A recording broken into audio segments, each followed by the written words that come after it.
అందరికీ నమస్తే. ఏంటి ఇంత టెంప్టింగ్‌గా ఉందనుకుంటున్నారా? యెస్.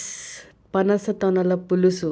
ఎప్పుడైనా విన్నారా? పనస తొనల బిర్యానీ వినుంటారు. పనస తొనల హల్వా, జాక్ ఫ్రూట్ హల్వా వినుంటారు. జాక్ ఫ్రూట్ అన్ని రకాలు వినుంటారు గానీ, జాక్ ఫ్రూట్ పులుసు మాత్రం ఇప్పటిదాకా వినుండరు. సో, ఫస్ట్ మనం ఒక పాన్ పెట్టుకొని, దానికి కావాల్సిన తడక, పోపులన్నీ వేసేసుకొని ఆవాలు, మెంతులు, మినపప్పు తడక అంటే. సో, అవేసుకొని, ఎండుమిర్చి వేసుకొని, పచ్చిమిర్చి వేసుకొని, కొత్తిమీర, కరివేపాకు వేసుకొని, ఇంగువ వేసుకొని, మనం ఒలుచుకున్న తొనలని వేసి, బాగా ఫ్రై చేసి, మనం నెక్స్ట్ సాల్ట్ ఏసి కూడా మంచిగా ఫ్రై చేసి, చింతపండు నీళ్లు పోసుకొని మరిగించుకోవాలి.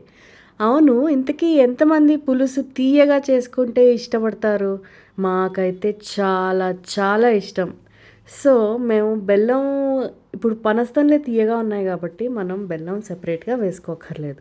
చింతపండు పులుసేసుకొని మరిగాక, పులుసు కొంచెం చిక్కగా అవ్వడానికి బియ్యపిండి నీళ్ళల్లో కలిపి గానీ, శనగపిండి నీళ్ళల్లో కలిపి గానీ, గోధుమ పిండి నీళ్ళలో కలిపి గానీ వేస్తారు. మేమైతే స్పెసిఫిక్‌గా గోధుమ పిండి అన్ని పులుసుల్లో వేసుకుంటాం. అది వేసుకొని బాగా మరిగించుకుంటే పనస్తోనల పులుసు రెడీ.